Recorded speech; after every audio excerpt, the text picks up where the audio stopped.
ಇಂಥವ್ರಿಗೆ ಅವರು ಏನು ಅಂಕಪಟ್ಟಿ ಇರ್ಲಿ ಟಿ.ಸಿ ಮಾರ್ಕೆಟ್ ಏನೋ ಇರ್ಲಿಕ್ಕಿಲ್ಲ ಏಕಕಾಲಕ್ಕೆ ಅವ್ರಿಗೆಲ್ಲ ಅನುಮೋದನೆ ಕೊಡಬೇಕಂತ ಸರ್ಕಾರದಿಂದ ಸ್ಪಷ್ಟ ಆದೇಶ ಇದ್ದಿರಬೇಕು. ಇಲ್ಲಿ ಕಲಬುರಗಿ ಜಿಲ್ಲಾ ಪಂಚಾಯತ್ ಒಳಗೆ ಇನ್ನೂವರೆಗೆ 200 ಕೇಸಸ್ ಪೆಂಡಿಂಗ್ ಇಟ್ಕೊಂಡಾರ. ಇದು ಕ್ಲಿಯರ್ ಮಾಡ್ಬೇಕು. ನಮಗೆ EFMS ಪೇಮೆಂಟ್ ಆಗೋದಕ್ಕಿಂತ ಮೊದಲು ಅವ್ರ ಪೇಮೆಂಟ್ 40% ಸಿಬ್ಬಂದಿ ವೇತನ ನಮಗೆ ವಸೂಲಿ ಒಳಗೆ ಕೊಡ್ಬೇಕಾಗಿತ್ತು. ಬಟ್ ವಸೂಲಿ ಒಳಗೆ ಕೊಡಲಾಗಿರ್ರಿ.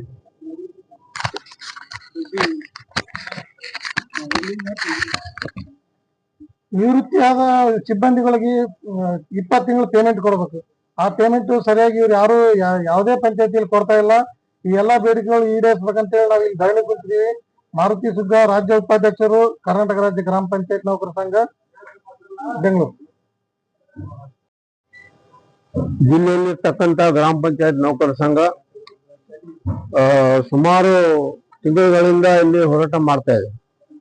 ಮಾರ್ಚ್ ತಿಂಗಳಿನಲ್ಲಿ ಬಹಳ ದೊಡ್ಡ ಹೋರಾಟ ಇಲ್ಲಿ ಮಾಡಿದ್ರು. ಸಾವಿರಾರು ಜನ ಕೂತು ಮಾಡಿದಾಗ ಅವರು ಇಲ್ಲ ನಮಗೆ ಟೈಮ್ ಕೊಡ್ರಿ ಮಾಡ್ತೀವಿ ಅಂತ ಹೇಳಿದ್ರು. ಆದ್ರೆ ಇದುವರೆಗೂ ಏನು ಮಾಡಿಲ್ಲ ಅವರು. ಈಗ ಡಿಮಾಂಡ್ಗಳೇನು ಬಹಳ ದೊಡ್ಡ ಡಿಮಾಂಡ್ಗಳು ಇಲ್ಲ. ದಿನನಿತ್ಯ ಏನು ಫೈಲ್ಗಳು ಆಡಳಿತ ನಡೆಸಬೇಕು ಆ ತರ ನಡೆದ್ರೆ ಯಾವ್ದು ತೊಂದರೆ ಆಗೋದಿಲ್ಲ.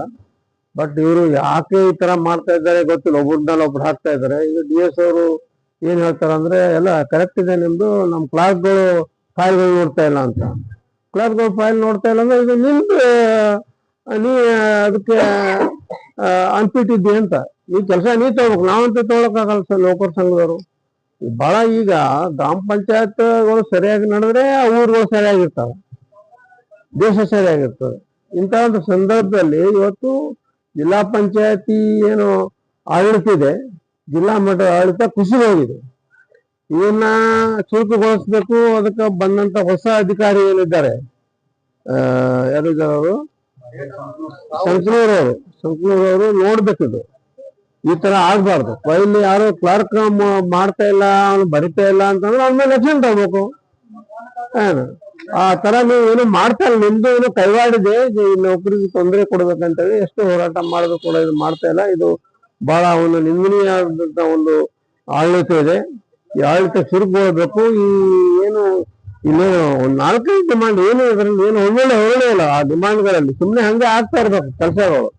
ಈ ಪ್ರಮೋಷನ್ಗಳು ಮತ್ತೆ ಈ ಜ್ಯೇಷ್ಠತಾ ಪಟ್ರಿ, ಮತ್ತೆ ಗ್ರೇಡ್ 2ಗೆ ಮತ್ತು ದ್ವಿತೀಯ ದರ್ಜೆ ಲೆಕ್ಕ ಸಹಾಯಕ ಹುದ್ದೆಗೆ ಖಾತ್ರಿಗಳ ಪಟ್ಟಿ ಅಂತಿಮಗೊಳಿಸುವ ಆದೇಶ, ಇವೆಲ್ಲ ಏನಿದಾವೆ ಯಾರು ಹೋಗ್ಬೇಕಾಗಿಲ್ಲ. ನಿವೃತ್ತಿಯಾಗಿ 20 ತಿಂಗಳ ವೇತನ ಕೊಟ್ಟಿಲ್ಲ. ಈ ತರ ನಡೆಸಿದ ಆಡಳಿತನೇ ಇಲ್ಲ ಅಂತಂದ್ರೆ, ಅಥವಾ ನೀವೇನಾದ್ರೂ ಬೇಡ್ತಿದ್ದೀರಿ ಹೇಳ್ರಿ, ಅದಾದ ಹೇಳ್ರಿ. ಹಿಂದಿನಿಂದ ಬಂದು ಏನು ಕೊಡ್ಬೇಕಾ ಏನು? ಅದಂತೂ ಸರ್ಕಾರದಲ್ಲಿ ಈಗ ಬಹಳ ಸ್ಟ್ರಿಕ್ಟ್ ಇದೆ. ನಾವು ಕೊಡ್ಲಿಕ್ಕೆ ತಯಾರಿಲ್ಲ. ಇದು ಎಷ್ಟು ದಿವಸ ಹಿಂಗೆ ಮಾಡೋಣ, ನಾವು ತಿಂದ್ರೆ ಅವ್ರಿಗೆ ತಂದು ಕೊಡ್ಬೇಕಲ್ಲ ಏನು?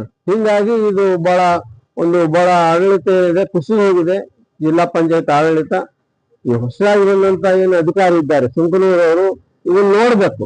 ಯಾಕೆ ನಿಮ್ ಕೈಯಲ್ಲಿ ನಿಮ್ ಕೆಳಗೆ ಈ ತರ ಯಾಕೆ ಆಗ್ತಾ ಇದೆ ಅಂತ ಹೇಳಿ ಪರಿಶೀಲನೆ ಮಾಡ್ಬೇಕು. ಇಲ್ದಿದ್ರೆ ನಾವು ಈ ಜಿಲ್ಲಾ ಪಂಚಾಯತಿ ಕಚೇರಿಗೆ ಮುಂದೆ ಬರೋ ದಿವಸಗಳಲ್ಲಿ ನಾವು ಎಲ್ಲಾ CITU ಎಲ್ಲಾ ಕಾರ್ಮಿಕ ಸಂಘಗಳ ಕೂಡಿ ಈ ಗ್ರಾಮ ಪಂಚಾಯತ್ ನೌಕರ ಬೆಂಬಲವಾಗಿ ಇಲ್ಲಿ ಭಾರಿ ದೊಡ್ಡ ಒಂದು ಪಿಕೆಟಿಂಗ್ ಮಾಡ್ಬೇಕಾಯ್ತು, ಮುತ್ತಿಗೆ ಹಾಕ್ಬೇಕಾಯ್ತು ಈ ಜಿಲ್ಲಾ ಪಂಚಾಯತಿ ಆಫೀಸಿಗೆ ಅಂತೇಳಿ ನಾನು CITU ಜಿಲ್ಲಾ ಅಧ್ಯಕ್ಷ MB ಸಂಜಯ್.